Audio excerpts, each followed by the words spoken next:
Hi friends, welcome to my channel. ఎలా ఉన్నారండి? అందరూ బాగున్నారా? నేను బాగున్నానండి. మీరందరూ ఎలా ఉన్నారు? నాకైతే కామెంట్ సెక్షన్లో కామెంట్ చేయండి. ఇక ఈరోజైతే ఒక కర్రీ చేస్తూనే మీతో ఒక మాట చెప్పాలనేసి అనుకుంటున్నానండి. ఇక నేనైతే వ్లాగ్ కంటిన్యూ చేస్తూ ఉంటాను. నేను చెప్పాలనుకున్నది చెప్తానండి. ఎక్కడ స్కిప్ చేయకుండా పూర్తిగా వినండి. తల్లిదండ్రులందరికీ కూడా ఎంతో ఉపయోగపడే వీడియో అండి. తప్పకుండా పూర్తిగా చూడండి. ఇక వీడియోలోకి వెళ్ళిపోదామా? మాకు తెలిసిన వాళ్ళే మాలాగే మధ్యతరగతి కుటుంబం. వాళ్ళు పొదుపు చేసుకుంటూ పిల్లల్ని చక్కగా చదివించుకుంటున్నారు. ప్రతి రూపాయి దాచిపెట్టి పిల్లల భవిష్యత్తు కోసం, చదువు కోసం ఉండాలని, వాళ్ళు చాలా ఉన్నతంగా ఎదగాలని, వాళ్ళ వంతు సహాయాన్ని అందించాలి అనే ఉద్దేశంతో వాళ్ళు రాజీ పడేవాళ్ళు అన్నమాట. ఎంతలాగంటే తినే తిండి దగ్గర నుంచి కట్టుకునే బట్ట వరకు కూడా ప్రతిదానికి కూడా రాజీ పడేవాళ్ళు. ఇంతలా ఎందుకు రాజీ పడ్డమని మాలాటోళ్ళని అడిగితే అయ్యో పిల్లల కోసం అనేవారన్నమాట. ప్రతి ఒక్క రూపాయి కూడా చాలా జాగ్రత్తగా ఆలోచించి ఖర్చు పెట్టేవాళ్ళు. ఏది కూడా వృధా చేసేవాళ్ళు కాదు. అందులోనూ తండ్రి అయితే కనుక మరీ బాధ్యత కానీ, తల్లి కూడా ఉంటుంది కానీ తండ్రి అన్నమాట ఇంకాని. ఎందుకు ఇంత ఆలోచన, తిని తినక ఎందుకు ఇంత అలా కూడబెట్టడం, పిల్లల కోసము అంటున్నారనేసి నాలాటోళ్ళు ఎవరైనా అంటే మాలాగా వాళ్ళు కష్టపడకూడదు, మేము ఏదో కూలీ నాలి చేసుకుని బ్రతుకుతున్నాం, మా పిల్లలైనా సరే ఉన్నతంగా ఉండాలి, వాళ్ళైనా సరే అని వృద్ధిలోకి రావాలి, మా జీవితాల్లాగా వాళ్ళ జీవితాలు ఉండకూడదు అని అంటూ ఉండేవాళ్ళు.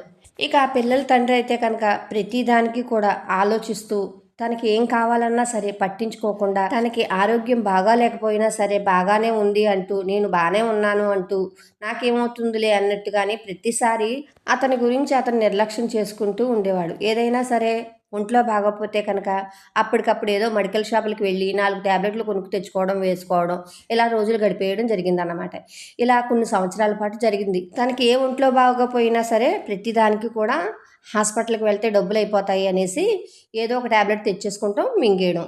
ఇలా కొన్ని సంవత్సరాలు చేయడం వల్ల ఏమైందంటే క్రమంగా అతనిలో ఉన్న ఇమ్యూనిటీ దెబ్బతింది. అంటే రోగనిరోధక శక్తి తగ్గిపోయిందన్నమాట. ప్రతి చిన్నదానికి నీరసంగా ఉండడం, హాస్పిటల్కి వెళ్తే డబ్బులు ఖర్చు అవుతాయని మళ్ళీ అదే ఉద్దేశంతో యథాతథంగా మళ్ళీ మెడికల్ షాపులకు వెళ్ళి తనకు కావలసిన మందులు ఏవో తెచ్చేసుకుంటాం, వేసేసుకుంటాం. అతను అనుకున్నాడు తన పిల్లలకి ఏదో పొదుపు చేస్తున్నా, డబ్బు ఖర్చు కాకుండా చూస్తున్నాను అనే ఆలోచనలోనే ఉన్నాడు. కానీ అది అతనికి ఏమీ తప్పుగా అనిపించలేదు.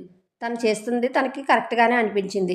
హాస్పిటల్కి డబ్బులు పోయడం అవసరం లేదు, నాకేమవుతుందిలే, నేను ఆరోగ్యంగానే ఉన్నాను అనేసి అనుకునేవాడు అన్నమాట. ఎప్పుడూ కూడా ఒక పండు తిన్నట్టు కానీ, ఒక కాయ తిన్నట్టు కానీ, మంచి ఆహారం తీసుకోవాలనే తపన అతనిలో లేదన్నమాట. నిజంగా అది తండ్రిగా తన బాధ్యతే. తన పిల్లలే మంచిగా తినాలి, మంచిగా ఉండాలి అని అనుకున్నాడు. కానీ ప్రతిదీ త్యాగం చేస్తూనే ఉన్నాడు. కానీ తన గురించి తనేమీ పట్టించుకోలేదన్నమాట. అయితే ఇక్కడ తల్లి కూడా అంతకన్నా ఎక్కువే త్యాగం చేస్తుంది. ఇక్కడ మనం మాట్లాడుకునేది తండ్రి గురించి కాబట్టి చెప్తున్నానన్నమాట, తండ్రి అని. ఇక అతి పొదుపుతో, అతి బాధ్యతతో ఆరోగ్యం గురించి పట్టించుకోకపోవడం వల్ల ఒక పెద్ద విషాదమే జరిగింది వాళ్ళ ఇంట్లో. నాకు ఇది చాలా బాధ అనిపించింది. అందుకనేసే చెప్తున్నానన్నమాట. ఎప్పుడూ కూడా ఇలాగే ఆలోచిస్తూ ఉంటాం మనం. మన కోసం మనం డబ్బు వృధా అని చెప్పేసి, ఆ డబ్బులతో పిల్లలకి ఇంకేదో చేయొచ్చు అని చెప్పేసి, అప్పుడు పిల్లలు సంతోషంగా ఉండాలని చెప్పేసి ఆలోచించి మనపై మనం నిర్లక్ష్యం చేస్తూ ఉంటాం. అయితే ఎప్పుడైనా సరేని ఏ బట్టల విషయంలోనైనా నిర్లక్ష్యం చేయొచ్చు, కానీ ఆరోగ్య విషయంలోనూ మనం తీసుకునేటువంటి ఆహార విషయంలోనూ ఖచ్చితంగా తల్లిదండ్రులుగా మనం నిర్లక్ష్యం చేయకూడదండి. ఎప్పుడైనా సరే మన పిల్లలకి మనం ఎంత ఆరోగ్యకరమైన ఆహారం అందిస్తున్నామో మనం కూడా అంతే శ్రేష్టమైనవి తినాలి, అంతే ఆరోగ్యమైనవి మనం కూడా తింటూ ఉంటేనే మన ఆరోగ్యం బాగుంటుంది. పిల్లల ఆరోగ్యం ఎంత ముఖ్యమో మన ఆరోగ్యం కూడా అంతే ముఖ్యం. ఎందుకంటే మనం ఆరోగ్యంగా ఉంటేనే మనం మన పిల్లల్ని కలకాలం చిరకాలం ఆరోగ్యంగా ఉంచుతూ వాళ్ళు అనుకున్న స్థాయికి మనం తీసుకువెళ్ళగలుగుతాం. మనం ఆరోగ్యంగా ఉంటేనే కదా వాళ్ళకు తోడుగా ఉండి వాళ్ళు అనుకున్నవన్నీ సాధించడానికి మనం ఆసరాగా ఉండగలుగుతాము.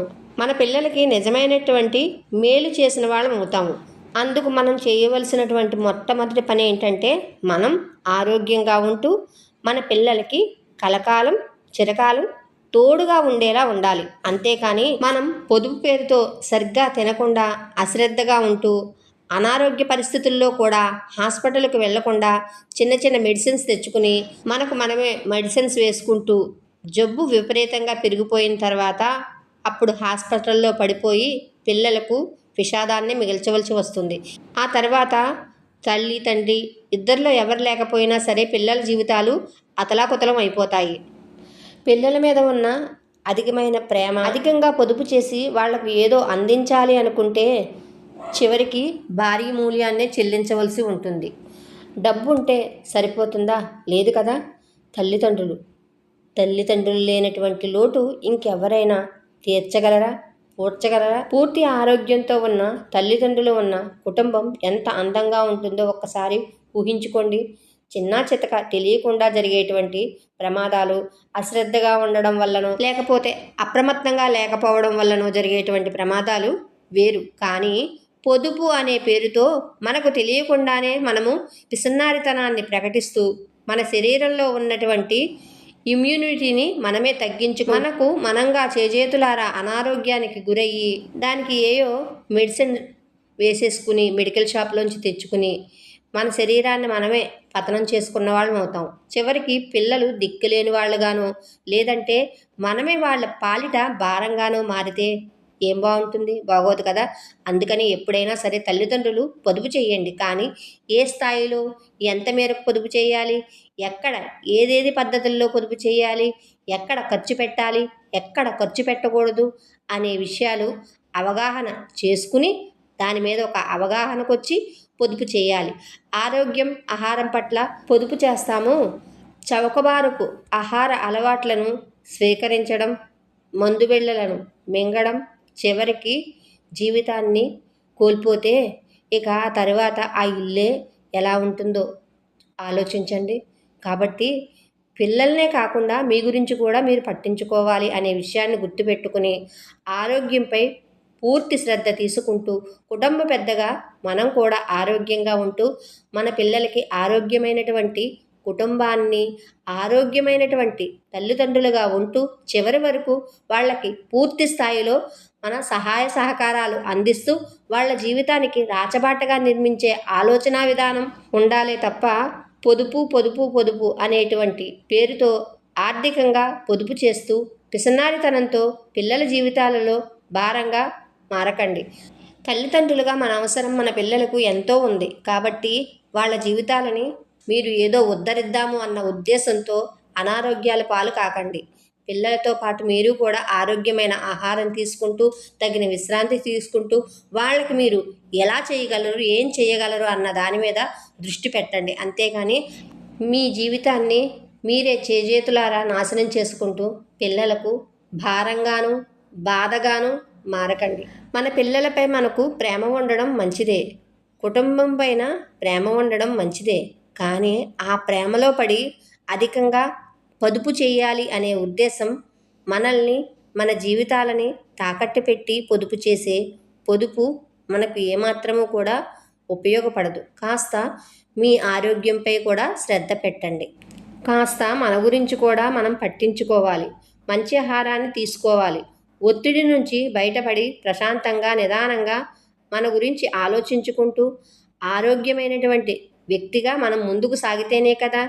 ప్రతిదానికి త్యాగం అనుకుంటూ పొదుపు అనుకుంటూ పిసినారితనంతో కనుక మనం ముందుకు వెళితే అనారోగ్యం బారిన పడి ఆ ఇంట్లో వాళ్ళకి మనం ఒక భారంగా మారే అవకాశం, పరిస్థితులు ఏర్పడతాయి. చివరిగా ఒక్క మాట చెప్తున్నానండి. ఎప్పుడైనా సరే మన పైన శ్రద్ధ చేయాలి. మనల్ని మనం జాగ్రత్తగా పట్టించుకోవాలి. ఇప్పటి నుంచైనా సరే ఒత్తిళ్ళన్నీ పక్కన పెట్టి ఎక్కువైన బాధ్యతలను పక్కకు నెట్టేసి ప్రతి విషయంలోనూ త్యాగం చేస్తాను అనే ఆలోచనని కాస్త పక్కకు పెట్టి మీకోసం మీరు బ్రతకడం నేర్చుకోండి. అప్పుడే మనం ఆరోగ్యమైన కుటుంబాన్ని, ఆరోగ్యమైన వాతావరణాన్ని నిర్మించుకుంటాం. సో ఇదండి ఈరోజుటి వీడియో. Thank you so much. నచ్చిందా? నచ్చితే లైక్ చేయండి, షేర్ చేయండి.